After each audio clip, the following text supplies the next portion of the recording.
Hello, I'm Geoffrey Samuel. I'm an anthropologist who's worked on Tibetan Buddhism and Tibetan medicine for many years. I'm particularly interested in how traditional Buddhist forms of knowledge and practice developed, and in the relationship between traditional Buddhist forms of knowledge and understanding and contemporary science. So today I'm going to be talking about wind and breath. Wind and breath are familiar natural phenomena, and ideas about wind and breath have a long history in human thought. In pre-modern times, ideas of wind and breath often became the basis of ways of understanding the universe. Wind in the external world is often seen as related to breathing within the human body. Breathing in the body begins at birth, it continues throughout life, and it ends when we die. So it's easy to make a linkage between breathing and consciousness and some kind of vital energy that maintains life.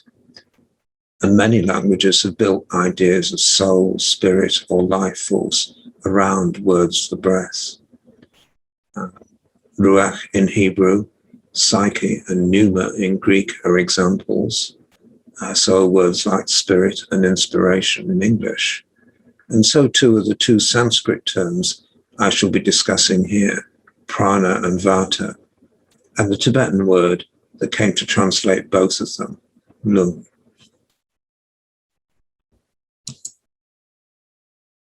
So I'm going to talk about two of these early concepts, prāṇa and vāta in Sanskrit, which came from India to Tibet as part of the transfer of Buddhist knowledge and Buddhist civilization across the Himalayas. And I shall look at how they came to interact and develop further in their new home. These terms, prāṇa and vāta, like their equivalents in European languages, words like soul, spirit, or mind, may be familiar, but they're not entirely straightforward. This becomes apparent even in the European context when you try to translate between English, French, or German. These words have become more than words for just natural phenomena. They're also tools through which we attempt to grasp processes that are intrinsically difficult to understand. It's not, after all, as if we today in contemporary science have got the nature of consciousness and its relationship to physiological processes neatly sorted out and explained. If anything, we've attempted to push the problem to the side by treating consciousness as if it's no more than neural impulses. These concepts are also tied up in India and Tibet as elsewhere, with religion and with religious authority. When they are transmitted from one cultural context to another very different one, as when they came from India to Tibet, further layers can be added to the complexity. This is particularly so when they are translated into the vocabulary of a very different language. The transfer of Buddhism to Tibet was also a translation from Sanskrit and other Indian languages into the Tibetan language, which had grown out of a very different way of life to that of India. So I begin with prāṇa, which is probably the more familiar of these concepts to people outside South Asia. For example, in the compound pranayama as a term for breathing exercises associated with yoga. Prana is a word for breath, and it's also intrinsically bound up with life processes. Breath in this sense occurs quite early on, in the earliest of the Upanishads, most notably in the Taittiriya Upanishad, perhaps around the 4th or 5th century BCE.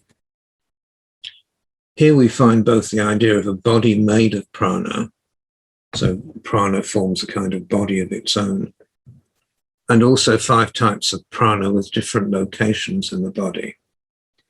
These ideas were picked up and developed in the later yogic and Vedantic literature.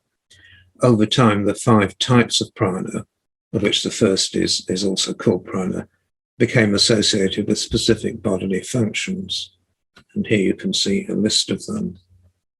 And this set was to go on to Tibet at a later period. The early Buddhist ascetics used breathing practices in their meditation, as we know, and these practices spread through other yogic and ascetic circles, so that we find the term pranayama in the Yoga Sutras of Patanjali, maybe 400 CE, as a way of calming and controlling bodily processes. In these Buddhist and yogic literatures, we also begin to get a sense of controlling the breathing as a way of controlling consciousness, and so of an intimate connection between breathing and consciousness. What we now refer to as the Tantric literature starts to appear in Buddhist Shaiva and to a lesser extent also Vaishnava and Jaina sources from the 7th and 8th centuries onward.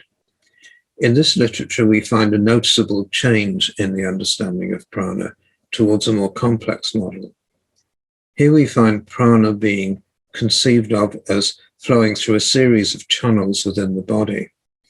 This particular diagram shows the channels as visualized in the Chakrasamvara Tantra, one of the main Buddhist tantras. These channels meet at wheels or junction points along a central channel running up the spinal column from the genital area to the top of the head.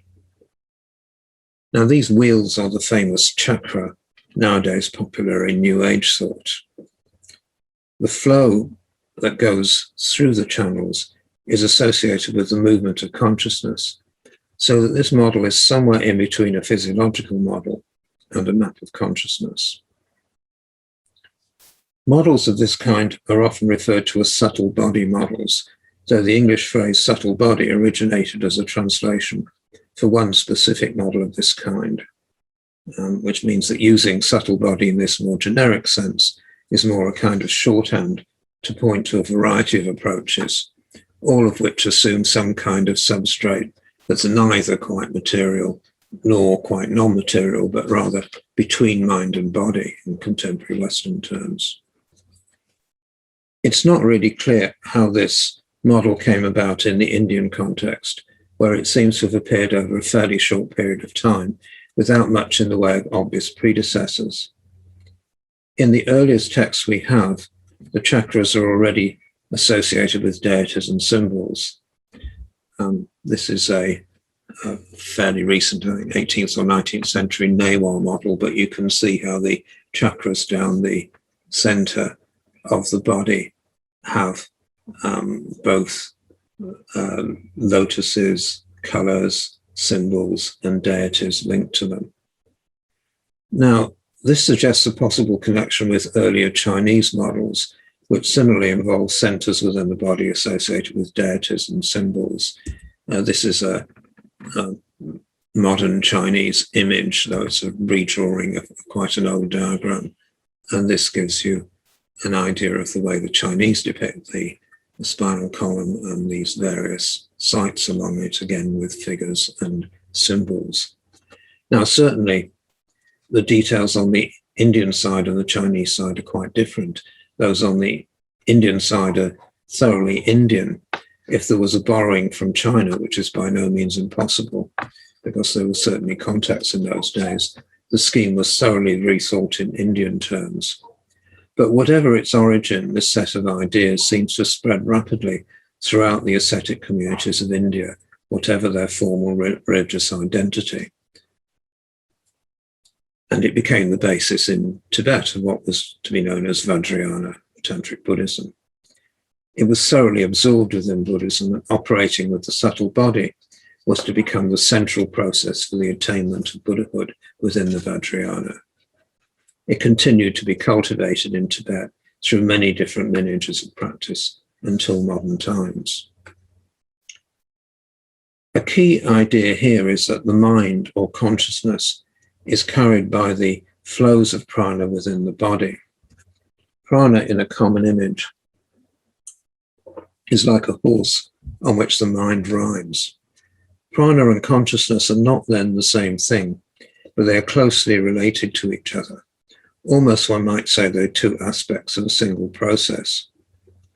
To give a glimpse of how this operates in relation to the attainment of the awakened state of Buddhahood, here is an excerpt from a contemporary Tibetan Lama, the late Dingdachense Rinpoche.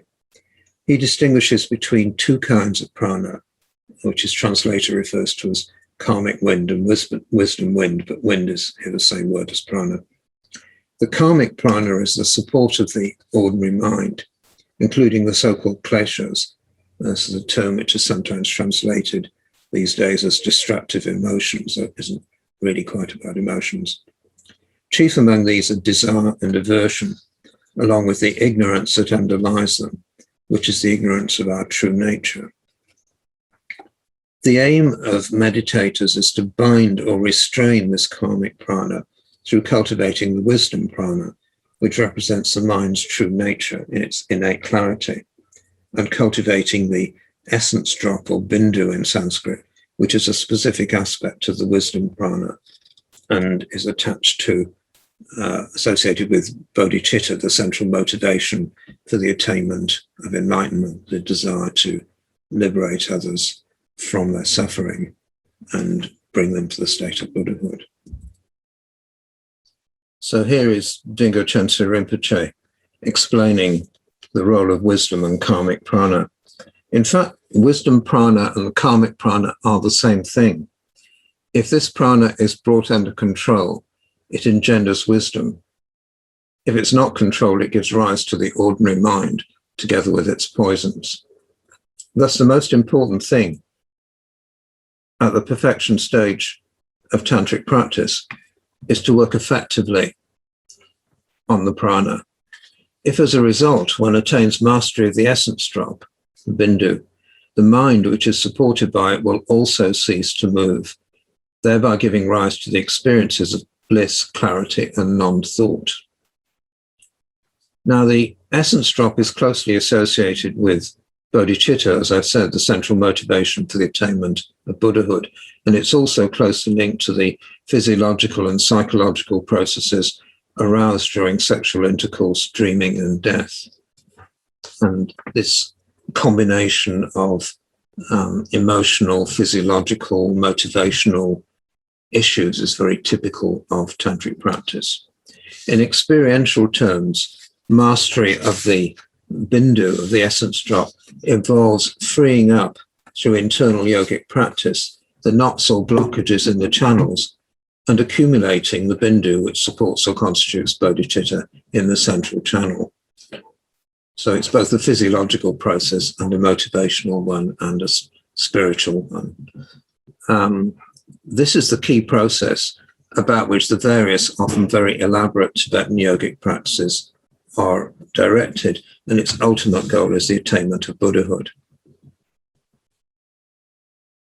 During the same period that these sophisticated tantric ideas about wind or breath were being brought to Tibet and becoming part of Tibetan society, another set of wind or breath type concepts also came to Tibet.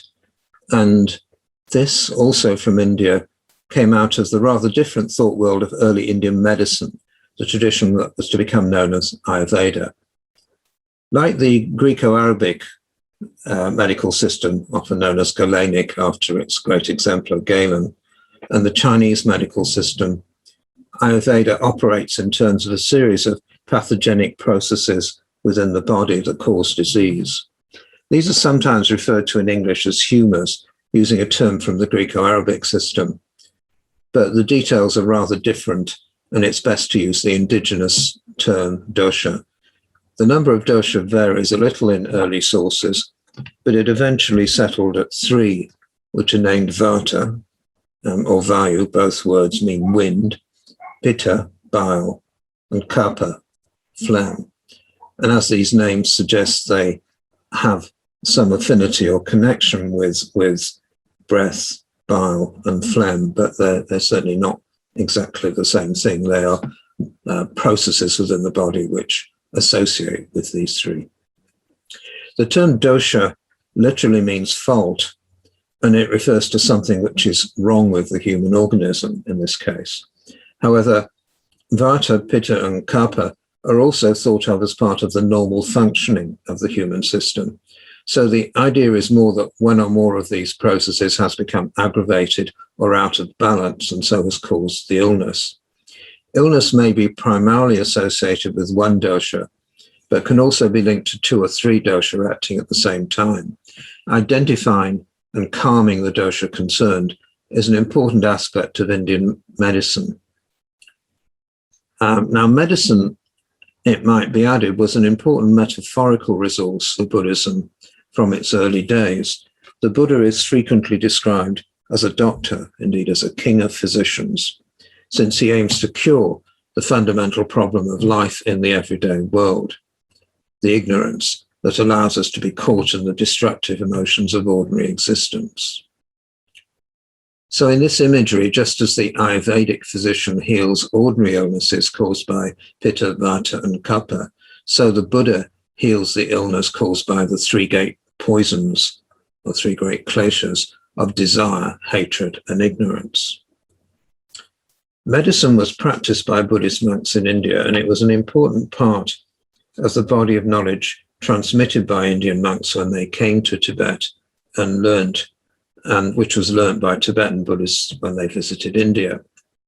Much Buddhist tantric material is in fact about ritual modes of healing, but here I'm referring to the Ayurvedic literature, which is quite separate from the Yogic and Tantric literature in many ways. And although it does include some ritual practices, it's much more focused on pharmacology, on the use of herbal and medicines and other substances, and diet, massage, and other physiological practices.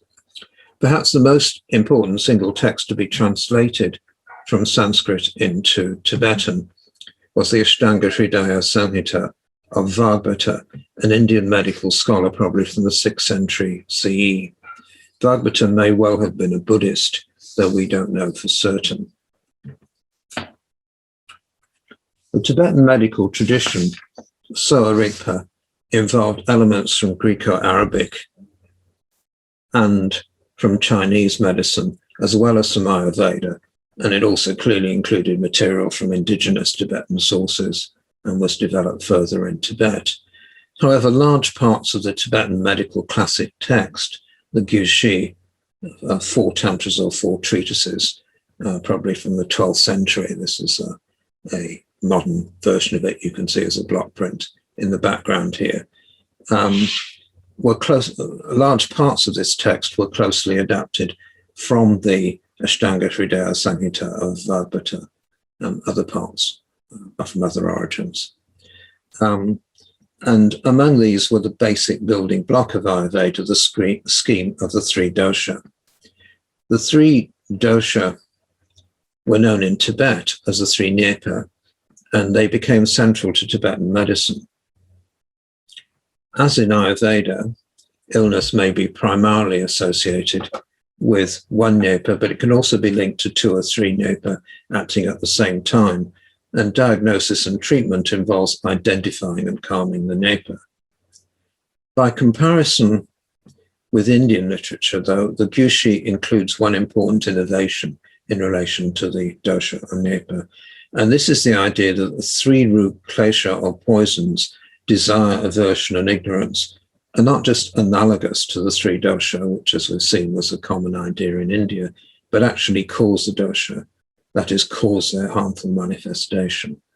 And this is an idea which is quite consonant with Buddhist thought, where ignorance, desire, and aversion are seen as fundamental problems within samsara.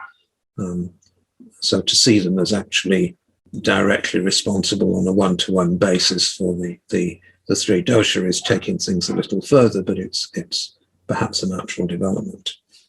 As far as we can tell, though, this is an Indian innovation. It may be linked to the important connection between medicine and yogic practice. The Dzogchen tradition of Tibetan Buddhism in particular contained medical teachings aimed at yogic practitioners, and this may have been the context in which this association built up. The person probably responsible for compiling the Gyushi, a 12th century medical expert and spiritual teacher named Yuto Gyonten Gompo, also founded an important Dzogchen lineage intended for medical practitioners. And here you can see him, in fact, visualized as the founding Lama of this lineage, the Utog-Nyingtik. This lineage has continued to the present day. Many doctors have studied it over the centuries and still do. And it includes ritual teachings associated with medical practice, with the consecration of medicines and healing and through tantric means. But other Nyingtik texts, and Nyingtik is a kind of genre of text within the Dzogchen tradition, probably predating Utog Yönten Gampo, also include healing techniques. And the point here perhaps is that we're talking about yogic practitioners who are often practicing in isolation in remote places and essentially need ways of healing themselves. They don't have doctors around. They may not have medicines around, so they work much more in terms of consciousness. Thus, Tibetans drew on two rather different sets of ideas involving wind-like concepts: the Ayurvedic ideas about Vata as one of the three dosha, and the Buddhist ideas about prana as an internal flow that could be manipulated by yogic practice.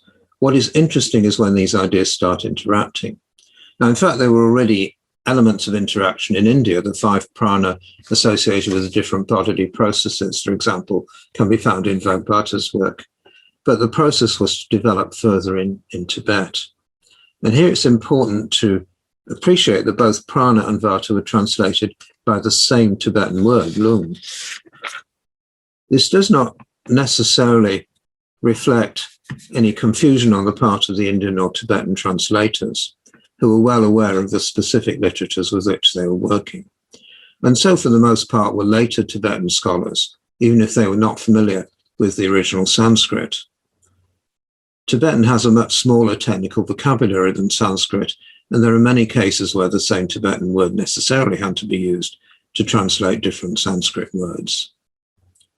But the use of the same Tibetan word for Ayurvedic vata and Buddhist prana paved the way for a closer relationship between these concepts. Both Ayurvedic doctors and tantric yogis were concerned with processes within the body.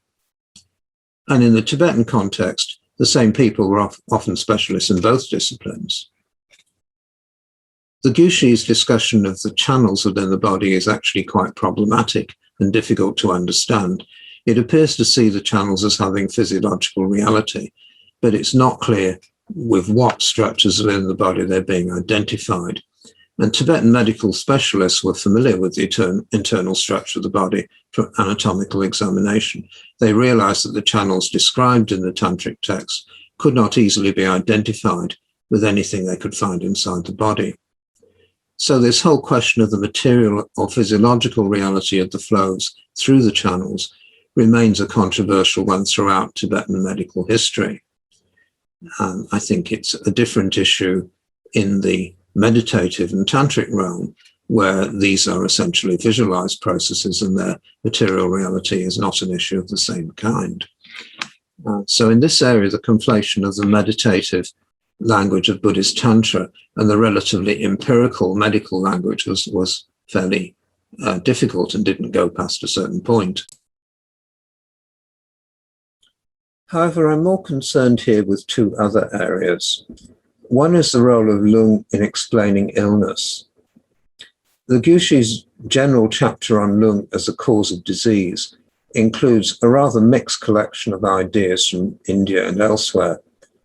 Perhaps its most influential section, though, is one which picks up on the 5 kinds of prana found in the early Upanishadic and yogic texts, which had already been taken up, as we've heard, in the work of Vagbhata and other medical authorities. Now, the Gyushi associates a series of rlung disorders with these 5 main kinds of rlung. Several of them involve what biomedicine would regard as psychiatric symptoms, and 2 in particular, soplung, which is associated with the lung of the vital life force, and nyinglung, which is centered at the heart and involves the lung that governs movement and other bodily processes, became widely recognized syndromes they provided both an explanatory structure and a basis for treatment for a series of disorders involving depression, anxiety, and similar issues, which in contemporary biomedicine would be the domain of psychiatry.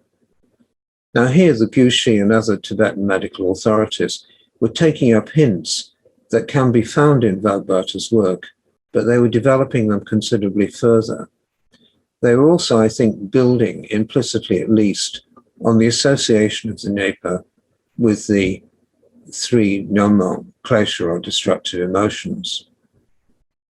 The second area I want to mention here is that of the relationship between consciousness and physiological process.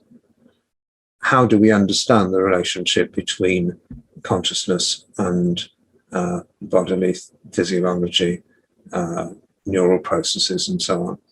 Now, here the influence of the Ayurvedic dosha is more conjectural, but I think it's real.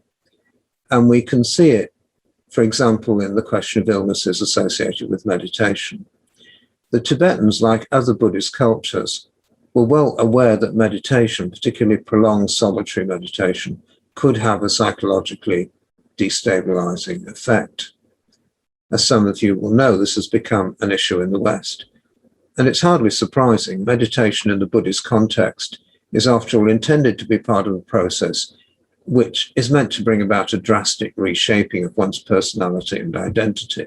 It's not surprising if things can go slightly wrong at times.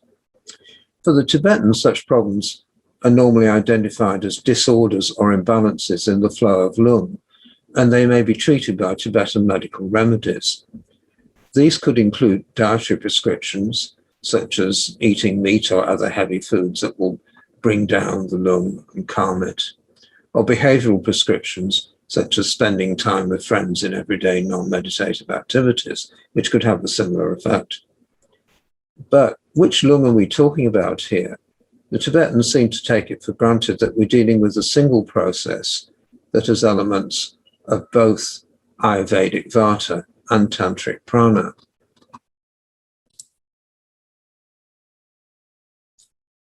What I would like to suggest here is perhaps somewhat obvious, but it nevertheless may be worth pointing out.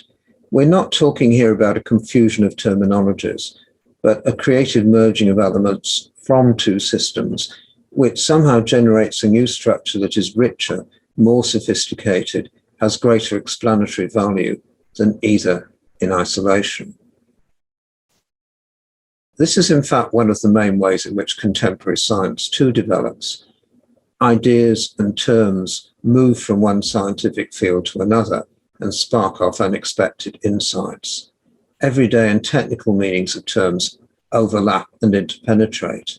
Imaginative flights of creative thought undermine and reconstruct precise definitional structures. As the philosopher of science Paul Feyerabend argued years ago, when it comes to theory formation, the only real principle is that anything goes, anything is valid. I find this similarity between the two systems, Tibetan Buddhist and contemporary scientific, rather comforting.